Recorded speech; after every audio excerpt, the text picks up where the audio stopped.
ഇവൻ ഗുണ്ടായി പോയല്ലോ. ഇവിടെയൊക്കെ ആകെ മാറിപ്പോയല്ലോ. എന്റെ മനസ്സിൽ ഇപ്പോഴാ പഴയ ഓർമ്മകളാ.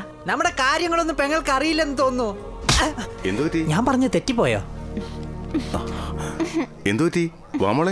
ഞാൻ വരില്ല. എന്താ ആരും ഇല്ലാതെ ഞാൻ എങ്ങനെ അകത്തേക്ക് കയറുന്നേ?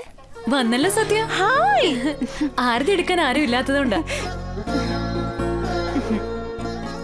അല്ല എടുത്തി, ഇപ്പൊ ഏട്ടത്തി ചേട്ടനെ പറ്റിയാണോ വർണ്ണിക്കുന്നത് അതോ ചേട്ടൻ ഏട്ടത്തിയെ പറ്റിയാണോ വർണ്ണിക്കുന്നത്? ഞാൻ പറഞ്ഞിട്ടില്ലേ മോളെ, ഈ വീട്ടിൽ നിന്നെ കഴിഞ്ഞിട്ടേ ഉള്ളൂ എനിക്ക് സ്ഥാനം. ഏട്ടാ, എന്താ മോളെ? ഏട്ടൻ അച്ഛനാകാൻ പോകുന്ന സന്തോഷത്തിലല്ലേ നമ്മൾ? അതിനെന്താണെന്നോ, പിറക്കാൻ പോകുന്നത് നമ്മുടെ അച്ഛനാണോ അമ്മയാണോ? വെറുതെ വാചകടിച്ചാ പോരാ, ഡോക്ടറല്ലേ നീ തന്നെ നോക്കിക്കൊണ്ടോ.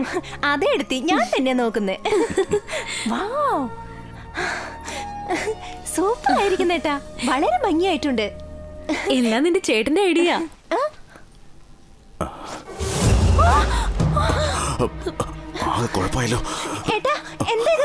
ഇത് നിന്റെ ചേച്ചി ഗർഭിണിയല്ലേ? ഗർഭിണികൾ പേടിക്കാതിരിക്കാൻ വേണ്ടി ഇരുമ്പ് വെക്കണമെന്ന് പറയാറുണ്ട്. അതാ പണ്ടുള്ളവർ തുടങ്ങി വെച്ചതാ ഒരു ചടങ്ങ്. ഇരുമ്പ് തലക്കടി വെച്ചോണ്ട് തുടങ്ങിയ പേടി സ്വപ്നം കാണില്ലെന്നാ. എന്തായാലും ശരി, അതെടുത്ത് പുറത്ത് കളാ. ശരി, ഓക്കെ.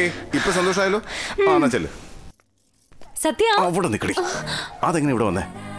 ഒരു കുത്തുവെച്ചൊന്നുണ്ടല്ലോ, എല്ലാം കളഞ്ഞു. അത്യാവശ്യത്തിന് ഒരു കത്തിയെങ്കിലും വേണ്ടെന്ന് കരുതി ഞാനെടുത്ത് മാറ്റി വെച്ചതാ. കൊറങ്ങ ഇത് കത്തിയല്ലേ? ഇത്തവണയും ടെൻഡർ നമുക്ക് കിട്ടിയില്ല.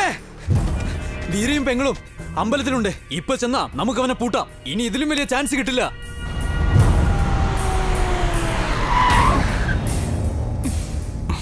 ഇറങ്ങുമോളെ.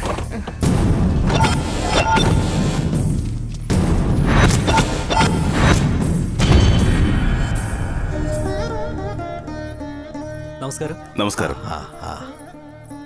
നമസ്കാരം. നമസ്കാരം. മോളെ സുഖാണോ? തിരുമേനി, ഇത് വാങ്ങി അകത്ത് കൊണ്ടുപോയി അഭിഷേകം ചെയ്ത് അനിയത്തിന്റെ കയ്യിൽ കൊടുത്ത് അങ്ങോട്ട് കൊടുപ്പിക്കേ. ആയിക്കോട്ടെ മോളെ, തന്നോളൂ.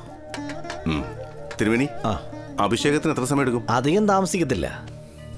എന്താ പുറത്ത് ആളുണ്ടോ? അവിടെ കണ്ടില്ലേ? ഞാൻ കണ്ടു. പോയി അവരുടെ കാര്യം നോക്ക്. ഓം വിഘ്നേശ്വരായ നമഃ.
എല്ലാവരെയും ശരിപ്പെടുത്തിയോ? നീ എന്താ വിചാരിച്ചേ?